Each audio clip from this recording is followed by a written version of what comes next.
En este video te voy a explicar qué ocurre cuando un acto jurídico es declarado nulo. A propósito de la teoría del acto jurídico, ¿verdad? Se estudia la ineficacia y dentro de esta se estudia la nulidad absoluta como relativa, entre otras hipótesis de ineficacia. Bien, para efectos de un examen de grado, esto es muy preguntado, los efectos de la nulidad.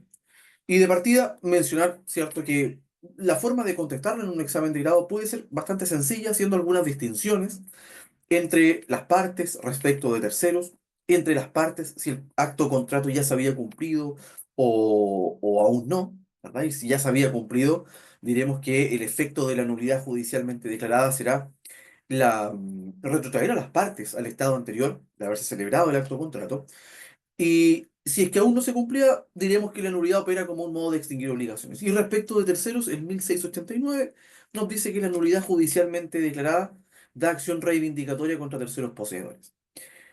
Eso en simple, ¿ok? Pero antes de abordar este tema, mencionaremos dos reglas fundamentales a propósito de los efectos de la nulidad. En primer lugar, los efectos tanto de la nulidad relativa como de la nulidad absoluta son idénticos. ¿Ok?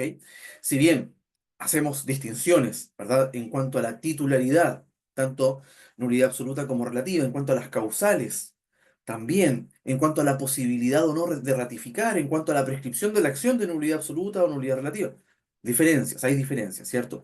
Respecto a los efectos son los mismos. Efectos de la nulidad absoluta o relativa. Luego la nulidad solo produce sus efectos una vez declarada judicialmente, que es la principal diferencia, perdón, con la teoría de la inexistencia, ¿cierto? Que produce sus efectos de inmediato, de pleno derecho. En cambio, el acto que adolece de un vicio de nulidad produce todos sus efectos, hasta que la nulidad se declara judicialmente. ¿Bien? Bien, la nulidad además tiene un carácter relativo de acuerdo al artículo 1690. Cuando dos o más personas han contratado con un tercero, la nulidad declarada a favor de una de ellas no aprovechará a las otras, nos dice el artículo 1690. Acá les dejo el ejemplo: Pedro y Juan venden un inmueble a Diego, ¿verdad? Pedro y Juan son la parte vendedora, Diego es la parte compradora. Si solo Pedro demanda al comprador Diego, y no Juan, Juan no interviene en este litigio, la sentencia que declare la nulidad no va a afectar a Juan. ¿Por qué? Debido al efecto relativo, el carácter relativo de la nulidad. Y esto es consecuencia de lo dispuesto en el artículo 3 del Código Civil. ¿Ok? Bien, antes y para estudiar los efectos de la nulidad, nosotros debemos distinguir, como ya les mencionaba en un comienzo. ¿Qué debemos distinguir? Los efectos entre las partes y los efectos respecto de terceros. ¿Ok? Luego, en los efectos entre las partes, diremos que la regla general o el principio está contenido en el 1687, artículo muy relevante, que dice lo siguiente: la nulidad pronunciada en sentencia que tiene la fuerza de cosa juzgada da a las partes derecho para ser restituidas al mismo estado en que se hallarían si no hubiese existido el acto o contrato nulo, sin perjuicio de lo prevenido sobre el objeto causa ilícita. Se refiere entonces que en general el efecto de la nulidad entre las partes es este efecto de retrotraer a las partes al estado anterior de haberse celebrado o ejecutado el acto o contrato. Pero podemos hacer dos distinciones. Distinciones que nos permiten analizar los efectos de la nulidad entre las partes de forma más clara. Primero, si el acto o contrato no se ha cumplido. Lo primero, en este caso, no podrá pedirse la ejecución de lo pactado porque el contrato y las obligaciones que de él emanan se extinguen con la declaración de nulidad. Es decir, si se celebra un contrato de compraventa, por ejemplo, y las obligaciones que emanan del contrato de compraventa aún no están cumplidas, y se declara judicialmente la nulidad opera como un modo de extinguir las obligaciones. Y de hecho, el Código Civil regula la nulidad como uno de los modos de extinguir obligaciones. Artículo 1567 está enumerada en el número 8. ¿verdad? Y a partir de ahí el código regula el pago, la confusión, la remisión, y en el 1681 comienza la regulación de la nulidad. Está regulada a propósito de los modos de extinguir las obligaciones. Ojo con eso. Luego, si el acto contrato ha sido cumplido, es decir, en una compraventa se entregó la cosa, se pagó el precio. Acá sí va a tener lugar lo dispuesto en el 1687. La ley de las partes, derecho a exigirse recíprocamente la restitución de todo lo que hubieran entregado en virtud del acto o contrato, de manera que las cosas queden como si ésta nunca se hubiese celebrado. Ese es el efecto si es que las obligaciones que nacieron del contrato ya se habían cumplido. Ahí no, lógicamente, no opera como modo de extinguir obligaciones. Ya se habían extinguido dichas obligaciones al ser cumplidas. ¿Cómo concretamos estas restituciones recíprocas?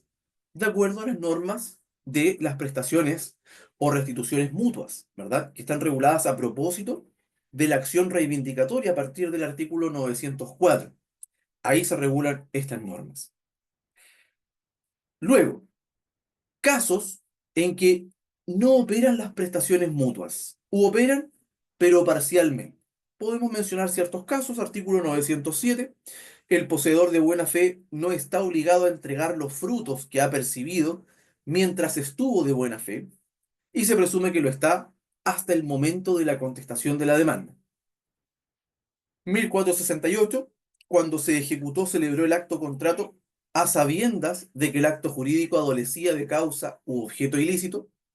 Y 1688, si se declara nulo el contrato celebrado con una persona incapaz, sin los requisitos que la ley exige, el contrato con ella no puede pedir, perdón, el que contrató con ella no puede pedir restitución o reembolso de lo que gastó o pagó en virtud del contrato, sino en cuanto probare haberse hecho más rica con ello la persona incapaz. Artículo 1600, perdón, 1688.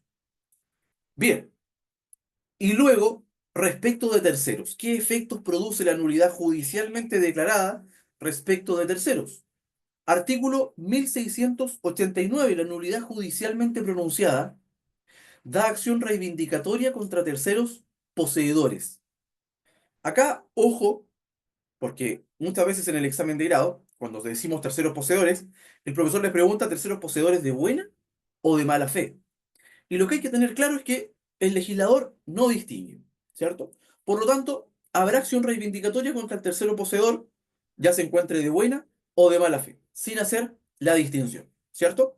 Todo esto tiene por fundamento justamente el efecto propio de la nulidad, que es el que leíamos y mencionábamos, y contenido en el artículo 1687.